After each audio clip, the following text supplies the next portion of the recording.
નાસ્તા ભોજનનું આયોજન રાખવામાં આવે છે, જેને લઈને આજરોજ સેવ ઉસળ ભક્તોને પ્રસાદી રૂપે આપવામાં આવ્યું હતું। વડોદરા શહેરમાં આવેલા જાણીતા એવા માંડવીની માં મેલડી મંદિર માંડવી ખાતે આવેલું છે। આ મેલડી માનું મંદિર ઐતિહાસિક માનવામાં આવે છે।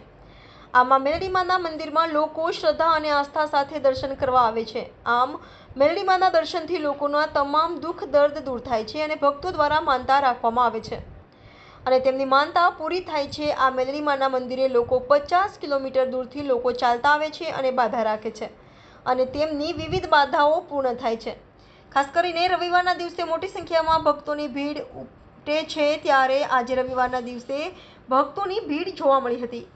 જ્યારે માંડવી મેલડી માના મંદિરે દર રવિવારના દિવસે ભક્તોને પ્રસાદી રૂપે વિવિધ નાસ્તા ભોજનનું આયોજન રાખવામાં આવે છે, જેને લઈને આજરોજ સેવ ઉસળ ભક્તોને પ્રસાદી રૂપે આપવામાં આવ્યું હતું અને મોટી સંખ્યામાં ભક્તોએ પ્રસાદી લીધી હતી।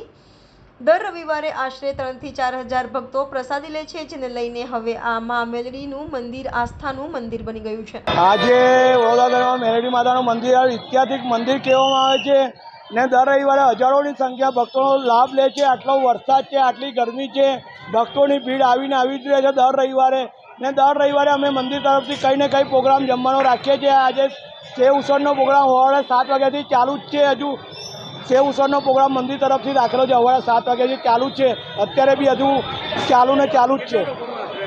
આશરે 4 થી 5 હજાર માણસનું સેવ ઉસળનો પ્રોગ્રામ અમે રાખવામાં આવેલો છે આજે મંદિર તરફ। 40-50 કિલોમીટરથી ચારે બાજુથી ચારે દિશાઓમાંથી આવતા હોય છે ભક્તો। જેવી બાધા રાખે એવી માતા પૂરી કરે છે। જેવી આખરી બાધા રાખે એવી આખરી બાધા માતા પૂરી કરે છે। ભોલાભાઈ।